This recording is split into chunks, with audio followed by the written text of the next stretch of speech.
Hey there, today I'm going to show you how to properly prep and paint your kitchen cabinets. These here are actually very shiny, so it's a great cabinet to show what the proper prep work is. So I'm going to start with, this is just stuff that I have used in the past and had success with. I'm going to start with Crud Cutter. It is a non-toxic, biodegradable cleaner, degreaser. So I like using this. I actually use a Scotch-Brite pad and scrub them down. So let's go ahead and get started. I just do a light mist. I would recommend doing this outdoors, but for the sake of no wind and freezing cold temperatures, I'm gonna do it indoors. So I'm just basically scrubbing it. If there's any residual like foods that have dripped or been wiped on the cabinets by little ones, I'm trying to get all that off. These are relatively very clean, but I'm still going to do the proper prep work just to be safe. So you want to make sure you get the edges. A lot of times that's where a lot of the buildup is. Okay, now that I've gone ahead and done that, I would go ahead and probably at this point I'd flip them and do the same to the back, but you also want to rinse it off. It's not, I've heard people not necessarily rinse this afterwards, but I like to just to be safe. Usually I would have a bucket of water, but for the video, this is how we're doing it. This is just clean water. And these have an interesting design on them with this X. So I'm trying to get in there and make sure I get all of that out.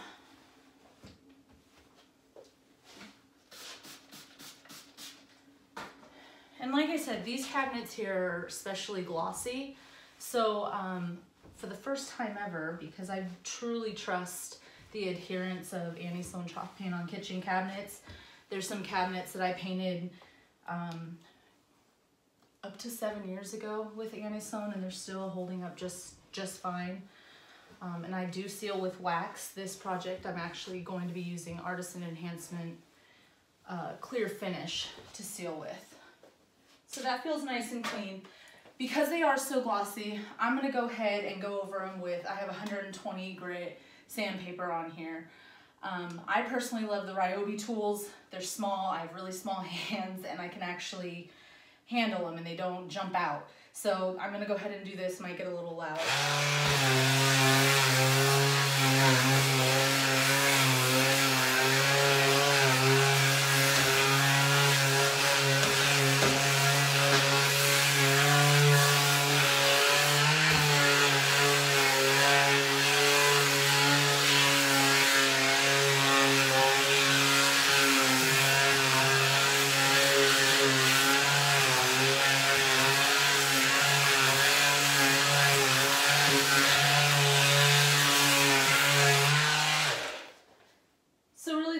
Why I decided to go ahead and sand these is just to give the extra insurance of the paint really gripping to these cabinets. I'm going to go ahead and wipe them down again with that clear water just to get this dust off. These little nappy blue towels work really great for prepping and cleaning cabinets. You can find them at Walmart or anywhere. So again, trying to get that dust out of these fun grooves.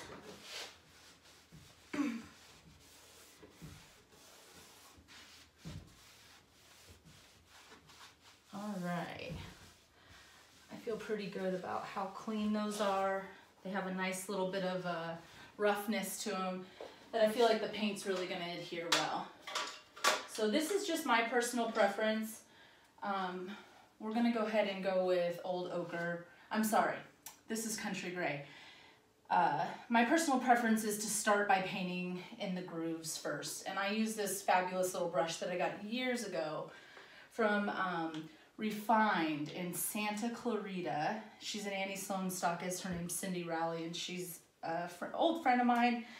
But she sells these great brushes, and they're amazing for getting into those little grooves in cabinets. I actually need to get some more from her because these are pretty worn and old. So I'm just taking, I only have a sample here because I was testing colors for this kitchen. And we went ahead and went with Country Gray, which is a nice, it actually has a little bit of green undertones, but we're gonna glaze these. So I think it'll really take away that green. I'm gonna glaze them with the brown glaze.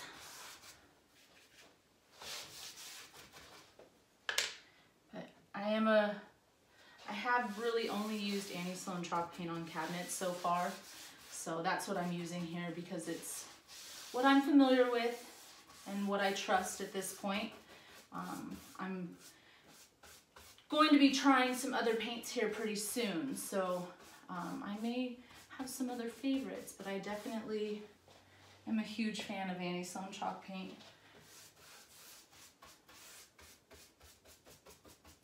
So I'm just smoothing out these, because where the X is trying to get in that groove, it's making the paint strokes go in different directions. And I want it always to go in the direction of the grain on cabinets because I want a really, really smooth finish. So just smooth those out. All right, now I'm gonna switch brushes here. This is my Annie Sloan brush that I've had for years. It's all beat up with all kinds of paint on it. But it still works great if you take care of them properly. Scrubby soap is a great brush cleaner, and I sometimes actually put conditioner in my brushes after I wash them, just to let them soften up. So I'm just getting a nice thin coat on this cabinet going with the green. These cabinets are really rustic and they have a lot of knots. So you'll see me kind of stippling, and that's just because I'm trying to make sure that those knots are painted and don't stand out real black or dark in the final finish. I'm probably going to be doing 3 coats of paint on these. Depending on coverage, I think 3 coats is going to be really, really nice. 2 coats is probably going to be enough, but I'm going to go ahead and do 3.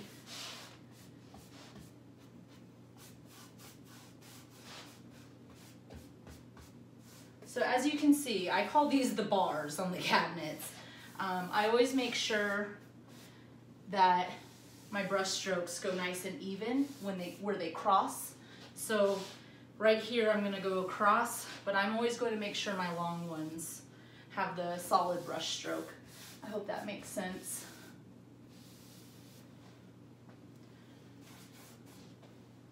And I probably need to get that edge up here pretty good.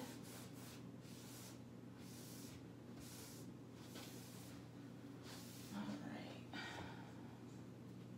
So my first coat is just going to be a nice thin coat, and I like to let these, on cabinets, I like to let each coat dry overnight so I have the best coverage that I can get. Alright. So I have my first coat done. In the next video, you'll see that I'm doing a coat of duck egg on this cabinet. We're just kind of testing some colors right now. And okay, so before I told you guys how to clean them and how to sand them, and I made a big mistake. I trusted that cleaning and sanding the cabinets was going to take care of any bleed through that there might be. So after I put on 2 coats of duck egg on this cabinet, there was little grease spots that had bled through. So I sanded it back down, and I decided to leave this in here to let you guys know that even people that have been doing this a very long time make mistakes. So this is how you fix it. I sanded it back down, and I went, it started crackling, and that's how I knew that I didn't prep it good also. So there was little spots that even crackled. So once again, sanded it all down, and I'm gonna go ahead and put a coat of clear top coat sealer. You'll hear a lot of people that use shellac, which I usually do as well. However, I don't have any here. And clear top coat sealer will work the same way as shellac does. And again, because it is 0 VOCs, it's a great alternative for expectant mothers to use. So that's what I'm gonna go ahead and do. We're gonna just apply a thin layer of clear top coat sealer, and I'm using my top coating brush from Artisan Enhancements. It has a really nice, gives me a really nice thin, smooth finish. Looks like I got a little hair there. So, just getting this nice and covered with a nice thin layer. And Once that dries, I will go ahead and paint another 2 coats of duck egg, because I want a nice good coverage on top of that. But I always say this whenever I used to teach cabinet painting workshops. I always tell people to shellac no matter what, even if you think it's not going to bleed, if you think your cabinets are ultra clean, always shellac, because otherwise you have to sand things down and redo it anyways. So you might as well just do it to begin with, and pretty much always need it. But like I said, we all make mistakes, so, and this is a good way to fix it.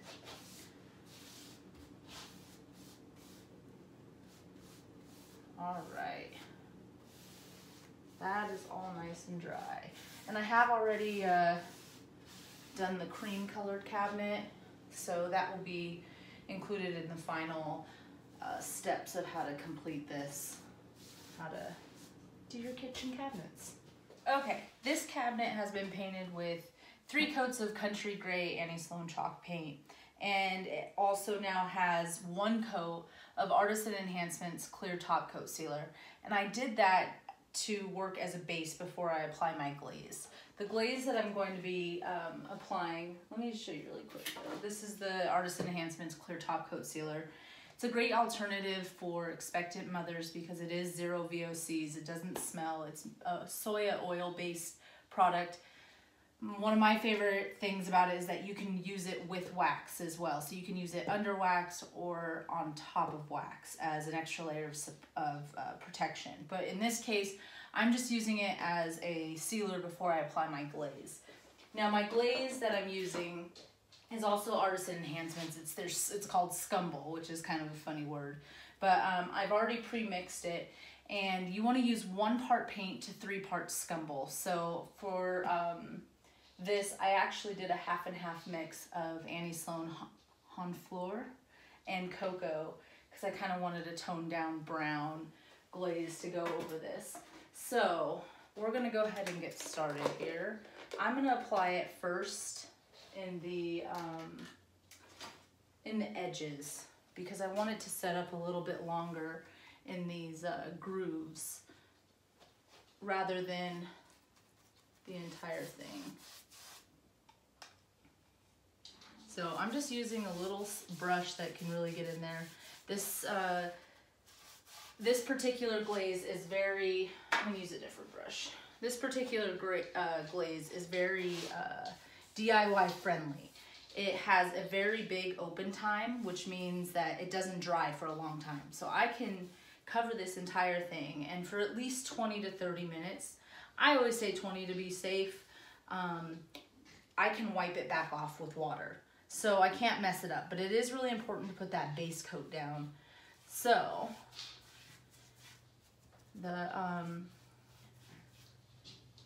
there's some really great advantages of using this product. And it's probably looking really sloppy and messy to everybody, but I promise it'll be nice.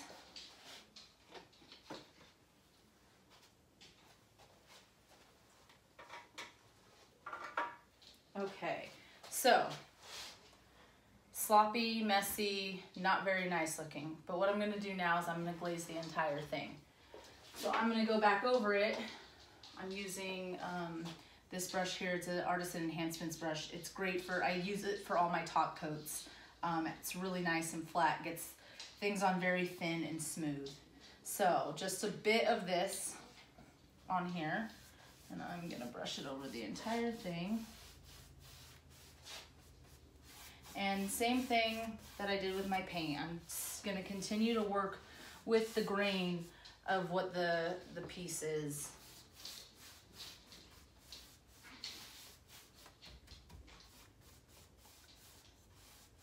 All right, I'm going to go here in the center too. And I'm naturally just going to let it get a little bit lighter here in the center because that is definitely the look I'm trying to achieve. Is a little bit, I want it a little bit darker on the edges and kind of to lighten up towards the middle. All right. Now that I've got that completely covered, I am going to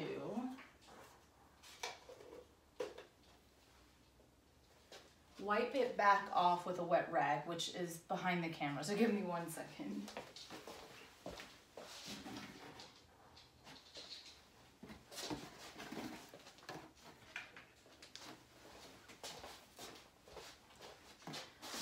So I'm gonna go ahead and use these just regular white rags from Home Depot. They're tough, they don't leave any lint. And I'm gonna get it nice and wet. Again, usually I work with a bucket, but just spray it and get it wet. All right, so I'm gonna go ahead and start wiping along these edges. And I'm just lightly wiping until I get the look that I'm going for. And I'll show you exactly how it looks when we're done. Okay, so what we have here is this cabinet. I have finished all the glazing on it. Now, this is a sample for somebody and they wanted a very heavy rustic finish. So that's why it's got this really heavy glazing around the edges. It's what they requested and we're just kind of doing some samples. On this side, I did country gray with the glaze that I did previously. And then on the back is old ochre with the same glaze. So I prefer, actually, my preference, I really do love this lighter. You'll see that there's some like marks. That's just because these cabinets here have a bunch of knots in them that are pretty deep, but the client wants a very rustic feel. They're gonna add a lot of copper tones to the kitchen, so this is gonna work and look really, really beautiful. So what I'm gonna go ahead and do, this duck egg one is still drying, but on this one, I'm gonna go ahead and seal it. I have Artisan Enhancements clear finish, which we use clear top coat before to create the barrier before we did the glazing. But this is what I am sealing kitchens with now. It is a no VOC, excuse me, clear finish. It doesn't yellow over bright whites. It's got a great sheen to it. The more layers you put on, the shinier it gets. So I'm gonna do 2 coats on this one because I don't want it ultra shiny. And then I also already have a layer of protection with the clear top coat sealer to begin with. So I'm gonna have a total of 3 layers of protection on this on these cabinet doors here. So let's go ahead and get started. I'm using that same brush, that clear top coat, or actually the top coat brush from Artisan Enhancements. I really do like it. And I'm just gonna go ahead and brush this on nice and even. Now, this can be applied with a roller as well, but because I have so many grooves in these cabinets, a brush is my best bet. And that's what I prefer as well. But if I wanted a really, really, really smooth finish, and I had a really smooth cabinet to begin with, a roller, a sponge roller would do just fine as well. So, and I want to make sure to get in those grooves also. And you don't want it to be white. If there's chunks in there that look white, you need to spread the product out a bit more because you want a nice thin layer. I'm going to go back tomorrow morning and throw on a second layer of this.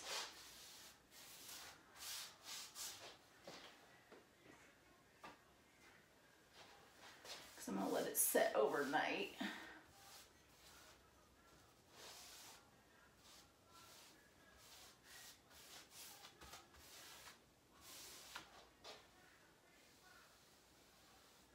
X's are real fun to work with. But again, this is why I'm doing a sample, is so that I know what I'm getting myself into and what excess preparations I may need to do before I do an entire kitchen. So I highly recommend doing a cabinet from start to finish, just so you can make sure that none of your top coats or layers of any product that you put on there is going to react with some of the original finishes. That can happen. I've had it happen, and it is a nightmare when it happens. So you really want to do your your cabinet from start to finish, just one, so you can make sure that all of those products are going to work together very well.